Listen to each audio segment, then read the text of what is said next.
अरसा दराज गुजर गया। दूर किसी गांव में एक नौजवान रहता था जिसका नाम काशान था। काशान का अपने अलावा इस दुनिया में कोई नहीं था। चंद माह पहले वालिद की वफात के बाद उसने एक पुरानी दुकान विरसे में पाई थी जो इस्तेमाल शुदा फर्नीचर बेचने के लिए थी।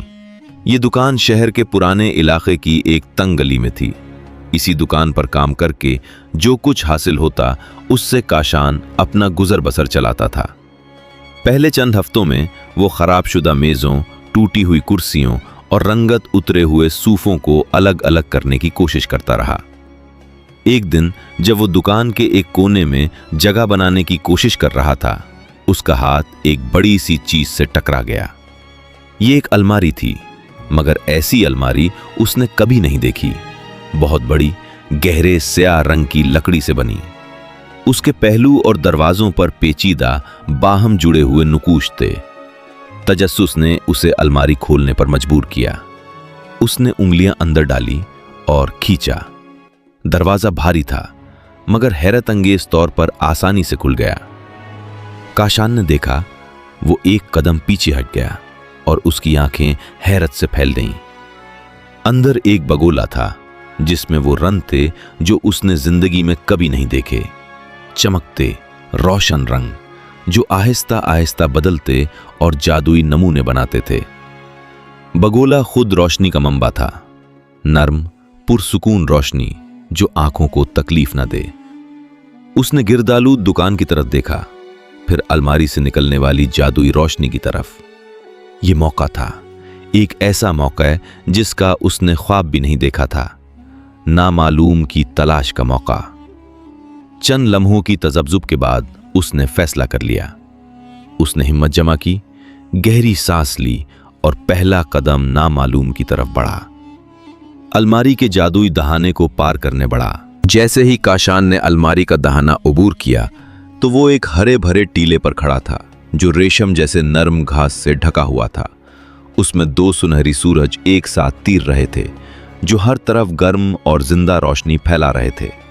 वो आहिस्ता आहिस्ता चलने लगा, नरम घास को महसूस करते हुए और खुशबूदार हवा सूंघने लगा। टीले से उतरकर सफेद तनों वाले जंगल की तरफ बढ़ा। उसने कौस कज़े जैसे पानी वाले छोटे चश्मे देखे। जंगल में चलते हुए उसने एक नर्म आवाज सुनी जो उसे पुकार रही थी, ऐ मुसाफिर, क्या तुम रास्ता भूल गए हो? काशान ने तेजी से मुड़कर देखा। चंद कदम दूर एक लड़की खड़ी थी। वो इतनी खूबसूरत थी कि यकीन नहीं आता था। उसके बाल शहद जैसे लंबे थे और आंखें बहार की सब्ज पत्तियों जैसी।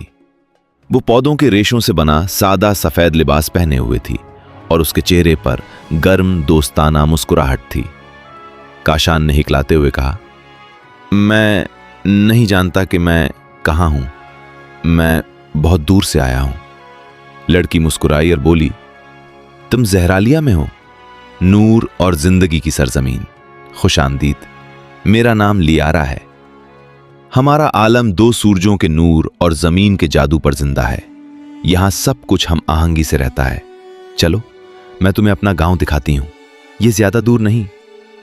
काशान लियारा के साथ चल पड़ा।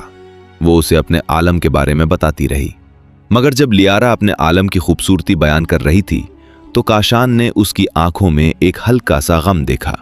उसने पूछा, यहां सब कुछ मिसाली लगता है, मगर मुझे तुम्हारी आवाज में कुछ परेशानी महसूस हो रही है। इसकी वजह क्या है? लियारा ने आह भरी और उसकी नजर बदली। आवाज धीमी करके बोली, सब कुछ मिसाली है काशान, मगर चंद मौसमों से हमारी सरजमीन पर एक साया फैल रहा है। हम उसे रमादी लहर कहते हैं। कोई नहीं जानता उसकी वजह, मगर ये आहिस्ता आहिस्ता फैल रही है जैसे जिस्म को खा जाने वाला मरज। उसने करीब ही एक पत्ते की तरफ इशारा किया जिस पर एक छोटी सी रमादी धब्बा था। देखो, यहां तक पहुंचने लगी है। हमारे बुजुर्ग और हकीम बहुत परेशान हैं। कहते हैं हमारे आलम का तवाजुन खतरे में है। काशान ने रमादी धब्बे को देखा और उसके जिस्म में कांपनी सी दौड़ गई। वो लियारा के साथ उसके गांव की तरफ चलता रहा। उसके जहन में लातादाद सवालात थे और एक गहरा एहसास कि उसका यहां आना इत्तेफाकी नहीं था। लियारा ने काशान को दो बहुत बड़ी चट्टानों के दरमियान से एक तंग रास्ते से लेकर गांव के दरवाजे तक पहुंचाया। गांव खुद एक दिलकश मंजर था। घर बहुत बड़े दरख्तों के तनों के अंदर और गिर्द बनाए गए थे, जो लटकते हुए लकड़ी के पुल और घुमावदार रास्तों से एक दूसरे से जुड़े हुए थे। खिड़कियां और दरवाजे गोल थे और नबाताती नुकूश से मुज़य्यन थे। अंदर से नर्म और गर्म रोशनी निकल रही थी, जो पूरे माहौल को सुकून और हिफाजत का एहसास दिलाती थी। मगर एक दूसरे को मुस्कुराते हुए सलाम कर रहे थे, मगर उनकी आंखों में गहरी बेचैनी थी। काशान ने खुद कुछ घरों और गांव के मैदान के घास पर रमादी लहर के धब्बे देखे। ये धब्बे जो कुछ भी छूते उसका रंग और जिंदगी चूस लेते और पीछे बेरंग मुर्दा जगह छोड़ देते। लियारा काशान को गांव के हकीम से मिलवाने ले गई। वो एक बूढ़ा आदमी था, जिसकी लंबी सफेद दाढ़ी थी और आंखें इतनी साफ थीं जैसे हजारों साल देख चुके हों। हकीम, जिसका नाम उस्मान था, ने काशान का पुरतपाक इस्तकबाल किया। काशान ने अपनी कहानी मुख्तसरन सुनाई। उस्मान ने बहुत तवज्जो से सुना। जब काशान ने अलमारी के अजीब नुकोश का जिक्र किया तो हकीम की आंखों में अजीब सी चमक पैदा हो गई। उस्मान ने कहा, पुरानी नुकूश वाली अलमारी, ये बहुत दिलचस्प है। फिर उसने करीम की तरफ देखकर कहा, जो खतरा तुम देख रहे हो ए काशान, वो तुम्हारे ख्याल से कहीं बड़ा है। रमादी लहर साहिर जुलाल का काम है, एक कदीम तारीकी का वजूद जो अपनी लंबी नींद से जाग उठा है और जहरालिया का सहर चूस कर अपनी ताकत बढ़ा रहा है। हमारा दारुल हुकूमत मदीना नूर सियान इसका सबसे बड़ा हदफ है। उस्मान ने मजीद बताया कि जहरालिया के बादशाह ने अपने बेहतरीन जंगजुओं को भेजा था, मगर कोई वापस नहीं लौटा। तुम्हें सियान जाना चाहिए है काशान, बादशाह को अपनी कहानी सुनाओ। मुझे लगता है तुम्हारा यहां आना इत्तेफाक नहीं। काशान ने फौरन हामी भर ली। उसे एक अजीब सा फरीजा महसूस हो रहा था, उस आलम के लिए जो उसे सिर्फ चंद घंटे हुए मिला था। लियारा और उस्मान ने इसके लिए थोड़ा सामान, पानी और एक सवारी का इंतजाम किया। एक खूबसूरत जानवर जो हिरन जैसा था, मगर इसके सींग नर्म रोशनी से जगमगा रहे थे। लियारा ने गांव की हद पर काशान को अलविदा किया और कहा, मुहतात रहना काशान, सियान का रास्ता लंबा और खतरनाक हो सकता है। काशान ने वादा किया कि वो मुहतात रहेगा और अपनी मुहिम पर रवाना हो गया। रहला में 2 दिन पूरे लगे।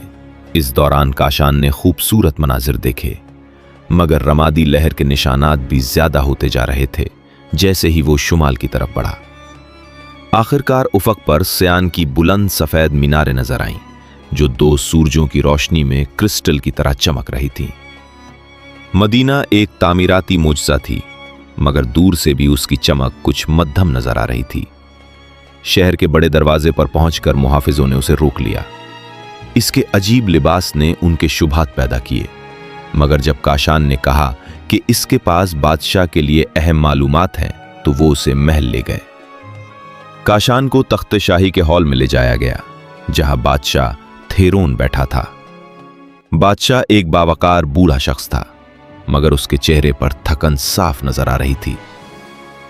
बादशाह ने गहरी आवाज में कहा, मुहाफिज कहते हैं तुम्हारे पास अहम बात है, बोलो। काशान ने अपनी पूरी कहानी दोबारा सुनाई। जब उसने अलमारी और उसके नुकूश की तफसील बताई तो बादशाह बहुत तवज्जो से सुनने लगा। फिर बादशाह आहिस्ता से उठा, काशान के करीब आया और लरसती आवाज में बोला, जो रुमूज तुम बयान कर रहे हो, क्या तुम इन्हें बनाकर दिखा सकते हो? काशान ने सर हिलाया। एक मुहाफिज ने उसे फहम और बरगी का कागज दिया। काशान ने वो तमाम नुकूश और अशकाल याद से बना दिए। बादशाह ने रस्म देखा तो उसकी आंखें हैरत से फैल गईं। उसने अपनी बादशाही चादर का आस्तीन उठाया और एक सुनहरी कंगन दिखाया जिस पर बिल्कुल वही नुकूश थे। बादशाह ने जज्बाती आवाज में कहा, यह ज़हरालिया की शाही खानदान की मोहर है, इसके 2 नहीं हो सकते। फिर बादशाह ने करीम की आंखों में सीधा देखा और पूछा, बेटे, तुम्हारी वालदा का नाम क्या है? करीम हैरान हुआ मगर बोला, आमना। बादशाह ने सर हिलाया और आंखों में आंसू भरकर कहा, यह नाम उसने तुम्हारे आलम में रखा था। उसका असल नाम शहजादी अमीरिया था, जहरालिया की छोटी शहजादी, मेरी छोटी बहन। ये अल्फाज काशान पर बिजली की तरह गिरे। वो लड़खड़ा कर बोला, ये नामुमकिन है। मेरी मां एक सादा औरत थी। बादशाह ने आंसू भरी आंखों से कहा, वो शहजादी थी, मगर उसका दिल तुम्हारे आलम के एक मुसाफिर से मोहब्बत कर बैठा। वो उसी बवाबे से आया था जिससे तुम आए हो। उसने सब कुछ छोड़ दिया, अपना खानदान, अपना आलम, सिर्फ उसके लिए। उसने बवाबा बंद कर दिया और अलमारी जो उस बवाबे की चाबी थी साथ ले गई ताकि कोई पीछा ना कर सके। बादशाह ने काशान के कंधे पर हाथ रखा और कहा, तुम महज जायर नहीं हो बेटे, तुम शहजादी अमीरिया के बेटे हो। तुम में उसका खून है। तुम उस आलम के शहजादे हो। तुम्हारा नाम यहां काशान नहीं बल्कि कायान है। काशान तख्त के हॉल में जमा खड़ा रह गया। वो एक जादुई आलम का शहजादा था। वो महल के एक शानदार कमरे में कुर्सी पर आराम करने चला गया। तीसरे दिन बादशाह ने उसे अपनी जाती लाइब्रेरी में बुलाया। ये एक बहुत बड़ी गोल काया थी जिसकी दीवारें ऊपर तक कदीम किताबों और लिफाफों से भरी हुई थीं। बादशाह उसका इंतजार कर रहा था और उसके साथ एक नौजवान औरत खड़ी थी। उसका कद सीधा, चेहरा सख्त, बाल स्याह और छोटे थे। वो हल्का सा चांदी की जर्रा पहने हुए थी और कमर पर लंबी तलवार लटक रही थी। उसकी निगाहें तेज और जायजा लेती हुई थीं। बादशाह ने कहा, कायान, ये मैमूना है, शाही मुहाफिजों की कमांडर, हमारी बेहतरीन जंजू। वो तुम्हारी तरबियत और हिफाजत की जिम्मेदार होगी। बादशाह ने कायान की तरफ संजीदगी से देखा और कहा, साहिर जुलाल हर रोज ज्यादा ताकतवर होता जा रहा है क्योंकि वो जहरालिया का सहर चूस रहा है। उसे हराने का वाहिद तरीका उसकी मुखालिफ कुव्वत इस्तेमाल करना है। हमारे आलिम का सहर का मंबा हजरुश शम्स है। बादशाह ने दीवार पर लटके कदीम नक्शे की तरफ इशारा किया जिस पर एक सुनहरी सूरज की तस्वीर थी जो जबरदस्त रोशनी फैला रही थी। हजरुश शम्स एक कदीम, बहुत ताकतवर औशेष है। हमारे बाप दादा ने उसे बहुत पहले छुपा दिया था ताकि गलत हाथों में न पड़े। इसका मकाम सिर्फ शाही खानदान के लोग ही जानते हैं। बादशाह ने एक छोटा संदूक खोला और एक कदीम लिफाफा निकाला। ये नक्शा है, या ज्यादा दुरुस्त तौर पर वो मुअम्मा जो हजरुश शम्स तक ले जाता है, मगर इसे सिर्फ शाही खून ही पढ़ सकता है। हमने कोशिश की मगर लगता है कदीम सहर को नया खून चाहिए, वो खून जो जमाने के जंग से दूर हो। शायद तुम्हारा खून ए कायान ही कलीद है। कायान ने लिफाफा लिया। इसे छूते ही हल्का सा झुंझुनाहट हुआ। नक्शा बिल्कुल खाली था। कायान ने कहा, मैं ये करूंगा, मैं हजरुश शम्स तलाश करूंगा। अगले दिन से कायान की तरबियत शुरू हो गई। मैमूना एक सख्त और बेरहम मुरब्बी थी। कायान 2 सूरजों की पहली कर्न के साथ उठता और तलवार की बुनियादी तरबियत में घंटे गुजारता। वो बार बार गिरता और मैमूना की लकड़ी की तरबियती तलवार की ज़रबों तले तड़पता। मैमूना इस पर तंज करती, शहजादे को तलवार के साथ नाचना चाहिए, इस पर गिरना नहीं जैसे टूटी कुर्सी पर। कायान मायूस होता मगर हार नहीं मानता। हर बार गिरने के बाद वो रमादी लहर की याद करता जो मैमूना की खूबसूरती को खा रही थी और दोबारा उठ खड़ा होता। तलवार की तरबियत के अलावा वो बादशाह के साथ लाइब्रेरी में वक्त गुजारता जहां बादशाह इसे मैमूना के सहर के बारे में सिखाता। एक दिन तरबियत के दौरान बादशाह ने उसे एक छोटे से पौधे में ताकत महसूस करने को कहा। कायान ने आंखें बंद की, शुकूक को नजरअंदाज किया और आहिस्ता आहिस्ता इसे एहसास हुआ, एक हल्का सा गर्म तारा, एक पुरसुकून धड़कन। जब उसने आंखें खोलें तो पौधे पर एक छोटी कुली खुल चुकी थी और एक चमकता हुआ सफेद फूल बन गया था। बादशाह मुस्कुराए और बोले, ये तुम्हारा विरसा है ए कायान। तुम्हारा खून तुम्हें सिर्फ शहजादा नहीं बनाता बल्कि इस आलम की जिंदगी का मुहाफिज भी बनाता है। इस तजुर्बे ने कायान को जबरदस्त एतमाद दिया। तलवार की तरबियत में इसकी कारकर्दगी बेहतर हुई। कई हफ्तों की सख्त तरबियत के बाद वो दिन आया जब वो तैयार महसूस हुए। कायान और मैमूना तख्त के हॉल में बादशाह के सामने खड़े थे। कायान ने एक सुर्ख रंग का एक निशान लिफाफे पर लगाया। लिफाफा सुनहरी रोशनी से जगमगा उठा और अल्फाजो रुमूज आहिस्ता आहिस्ता इस पर जाहिर होने लगे। नक्शा पहली लाइन जाहिर कर चुका था, जब पहाड़ रोएं तो उनके आंसुओं का पीछा करो जहां गूंज सोती है। बादशाह ने कहा, रोते पहाड़ ये जुनूबी जंगली इलाकों में है, खतरनाक जगह जहां दरिंदे रहते हैं। कायान और मैमूना रोते पहाड़ों की तरफ रवाना हुए। सयान की महफूज दीवारों को छोड़कर वो वसी जंगली इलाकों में निकल आए। मनाजिर तेजी से बदल रहे थे, टीलों से खुश्क और पथरीली मैदानों में।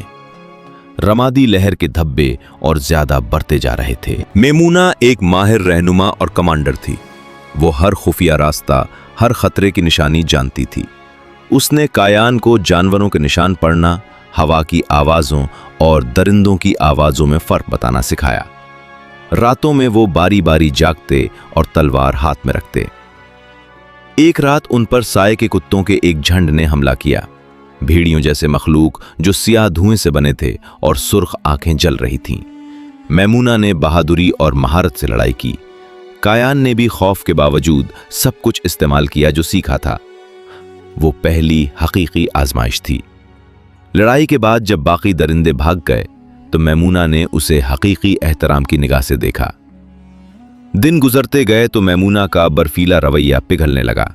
अब वो उसे महज दूसरे आलम का शहजादा नहीं बल्कि एक काबिले एतमाद साथी समझने लगी थी। सफर के वक्फों में वो बातें करते। मैमूना ने अपनी बचपन और खानदान के नुकसान की कहानी सुनाई। कायान ने अपनी सादा जिंदगी की बात की। इन लम्हों में उनके दरमियान दोस्ती से बढ़कर एक गहरा एहसास पैदा होने लगा। एक हफ्ते के सफर के बाद वो रोते पहाड़ों तक पहुंच गए। वहां उन्हें एक कमीन का सामना करना पड़ा। इंसान थे मगर उनकी आंखों में शैतानी चमक थी। शदीद लड़ाई हुई। एक ने मैमूना के बाजू पर जख्म लगा दिया। कायान उसकी हिफाजत कर रहा था कि अचानक तीर आए और एक नए शख्स ने मदद की। वो इशाम था जो बादशाह ने खुफिया तौर पर भेजा था। इशाम ने उनकी मदद की और मरहम किया। इशाम के साथ सफर आसान हो गया। आखिरकार वो एक बड़े गार तक पहुंचे। कायान ने वहां हाथ रखा तो नक्शा अगली लाइन जाहिर कर चुका था। आइनों के जंगल में जहां कोई चीज दो बार नहीं उगती, उस शाख की तलाश करो जिसका साया नहीं। मगर इशाम ने उन्हें धोखा दिया। जब वो गुरूब के वक्त इंतजार कर रहे थे तो इशाम ने उन पर हमला कर दिया। वो साहिर जुलाल का खुफिया खादिम निकला। खयानत का सदमा बहुत शदीद था। वो घेर लिए गए। मैमूना जख्मी थी लेकिन कायान ने हिम्मत नहीं हारी। मैमूना ने एक मौका पैदा किया और दोनों आइनों की जंगल में भाग निकले। वहां उन्हें साहिर जुलाल का सामना हुआ। शदीद लड़ाई हुई। कायान ने अपने सहर से रोशनी का दरा बनाया। आखिरकार उसने समझ लिया कि वो शाख जिसका साया नहीं खुद साहिर था। उसने साहिर को धक्का दिया, जमीन पर जरब लगाई और बवाबा खोल दिया। नीचे हजरुश शम्स मौजूद था, एक खालिस सुनहरी रोशनी की बाल। जब कायान ने उसे छुआ तो जबरदस्त ताकत उसमें दाखिल हुई। उसने साहिर जुलाल को खालिस रोशनी के शुआ से मारा। साहिर चीखता हुआ गायब हो गया। इशाम और उसके साथी बेहोश हो गए। कायान हजरुश शम्स लेकर बाहर आया। रमादी लहर खत्म होने लगी। रंग वापस लौटने लगे। वापसी पर सयान में उनका बहुत बड़ा इस्तकबाल हुआ। लोग उन्हें हीरो कह रहे थे। बादशाह ने तख्त पर कायान को बुलाया और कहा, अब मैं बूढ़ा हो चुका हूं। मैं ताज तुम्हें मुंतकिल करता हूं। तुम हमारे नए बादशाह हो। बादशाह कायान। कायान ने मैमूना से शादी की और दोनों ने मिलकर हुक्मरानी की। मगर एक रात जब वो बालकनी में खड़ा था तो उसे अपने पुराने आलम की याद आई। अगले दिन वो अलमारी के पास गया। बवाबा अब भी खुला था। उसने मैमूना और चचा से बात की। दोनों ने उसे आजाद छोड़ दिया। आखिरकार कायान ने फैसला कर लिया। उसने अलमारी का दरवाजा आहिस्ता से बंद कर दिया। वो मैमूना और बादशाह की तरफ मुड़ा। चेहरे पर पुरअमन मुस्कुराहट के साथ बोला, वहां मेरी जिंदगी सादा और बेमानी थी। यहां मैंने खुद को पाया, मोहब्बत पाई और जिंदगी का मकसद पाया। मेरा माजी सिर्फ तमहीद था, मेरा मुस्तकबिल यहां ज़हरा लिया, मैं तुम्हारे साथ है। मैमूना ने उसे मजबूती से गले लगा लिया। बादशाह फख्र से मुस्कुराए। कायान ने अपना असल मुकद्दर कबूल कर लिया। ज़हरालिया का बादशाह, लायारा का शौहर और एक ऐसा हीरो जिसकी कहानी नस्लों तक सुनाई जाएगी। अखलाकी सबक। ये कहानी हमें सिखाती है कि इंसान की असल पहचान उसकी पैदाइश या माजी नहीं, बल्कि उसके आमाल, हौसले और किरदार से होती है। कहानी ये सबक भी देती है कि जिंदगी में मकसद और हकीकी मकाम इंसान को तब मिलता है जब वो दूसरों की भलाई के लिए खड़ा होता है। लालच, धोखा और तारीकी आखिरकार शिकस्त खाते हैं, जबकि सच्चाई, वफादारी और मोहब्बत हमेशा कामयाब होती हैं। अगर आपको ये जादू, मुहिम, मोहब्बत और बहादुरी से भरी दिलकश कहानी पसंद आई तो हमारे चैनल को ज़रूर सब्सक्राइब करें। यहाँ आपको ऐसी ही हैरत अंगेज, सबक आमोज और दिल को छू लेने वाली कहानियाँ सुनने को मिलेंगी जो आपको एक नई दुनिया में ले जाएंगी। बेल आइकन ज़रूर दबाएं ताकि हर नई कहानी सबसे पहले आप तक पहुँच सके। आपकी मोहब्बत और हिमायत ही हमारे सफ़र की असल ताकत है।